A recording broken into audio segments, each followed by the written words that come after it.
So, it's logical now. You can understand what he's talking about when he says, even so, the word in you, remember, faith is talking about the word in you.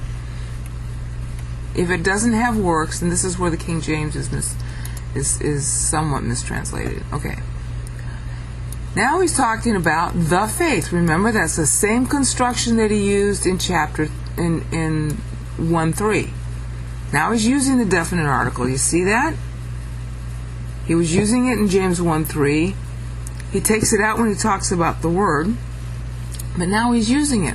Why? Because it's monadic. Once the word is believed in you, there's nothing like it. It's divine quality. So again, the faith, the Bible believed. There's only one Bible. Okay? And that's why you're not surprised to find out that erga right here still doesn't have the definite article. It's not ta erga.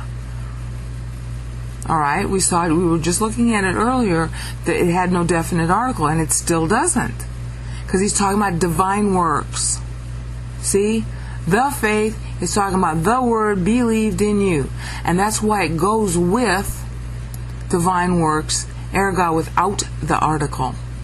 This is monadic, and that's how you know, because it's paralleling erga, which has no definite article. Alright? So this faith is divine word in you that you've believed. And it's going to have works. Alright? But, see here? Necros. Necros doesn't just mean, it's not talking about spiritual death, it's talking about it's not activated. Okay, it's dead, it's just sitting there. And I'm going to show you in a minute why we know that. Okay? Because it's all alone. Okay, it's all by itself. That's like a seed. Remember he said implanted in 118? 121. Implanted. Okay, but a seed that hasn't been watered isn't growing. It's just sitting there. It's capable of production, but it isn't producing. That's real important. We consider the seed dead. Alright, but he's not talking about dead as in spiritual death, and he's not talking about dead as in afterlife.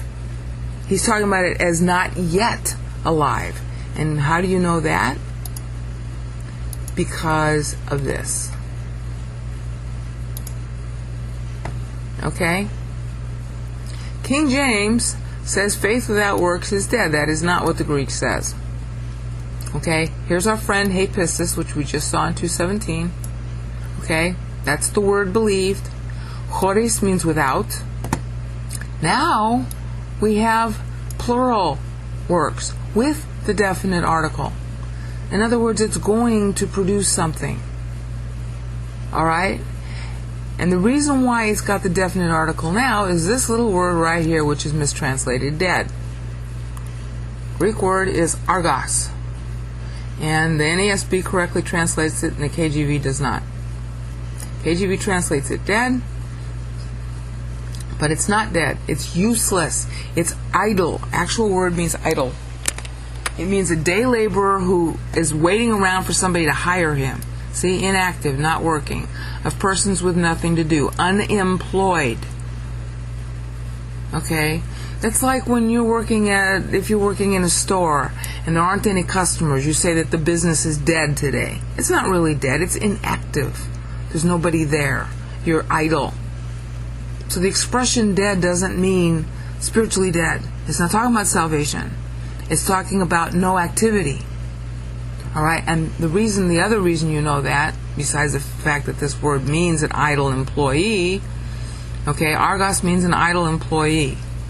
The faith, the word in you, is like an idle employee. It doesn't have anything to do. Why? Because you're not believing in it, which we'll see in a minute. Okay, so ton ergon, rather than just erga. See, he could have left out the article, but now he's talking about it, the works happening in you. All right. So now your human involvement is referenced. Okay, you could also call it monadic, but the way he's talking about it here with the idle laborer, he's talking about a human being there. All right, that means an idle human being, an idle employee. So it becomes ton ergon, mixed in with human whatever, all right?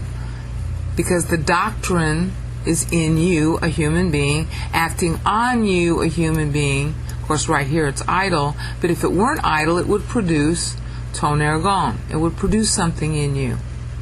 So it's not talking about whether you're saved. It's talking about whether you're living on the word that you know. In order to live on the word you know, you have to believe in the word you know. Now, we also know that's true for other reasons. So let's come back here. Let me get rid of this for a minute. All right. We just saw that this is faith, which means, see, the word with erga, divine quality, okay? So it's saying it's all by itself because you're not believing in it. So it's inactive.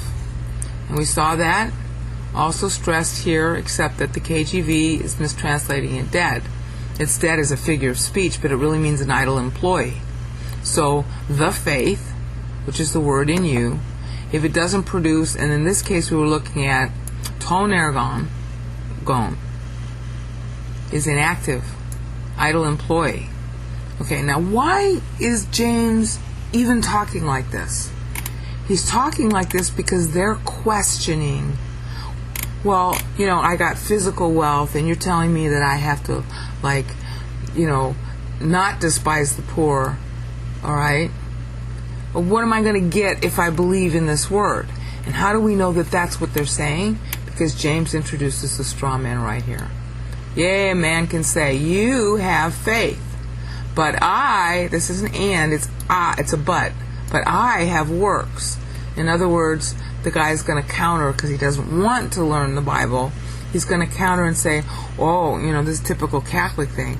Well, okay, well, you're just in Bible study, blah, blah, blah. Well, I'm actually doing something.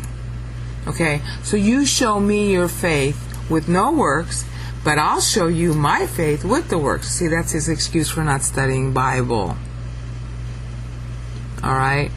And what's even more interesting is that the straw man, he's having the straw man use the anarthros. Look at this. It doesn't say tame peasting again. He's taking it back out. He's taking the article out. And the straw man is saying, well, you the faith have. He's putting it in front, which means it's a stress on the word faith. You have the word. Okay? And I have, and he's alleging, look at this, ergon, no definite article. So the straw man is alleging that his works are of divine quality. See, you can't tell that in the English because the definite article isn't there. All right? It's also more elegant to leave it out. But the thing is James has already established the pattern of taking it in and leaving it out. We've seen that since chapter 1. All right?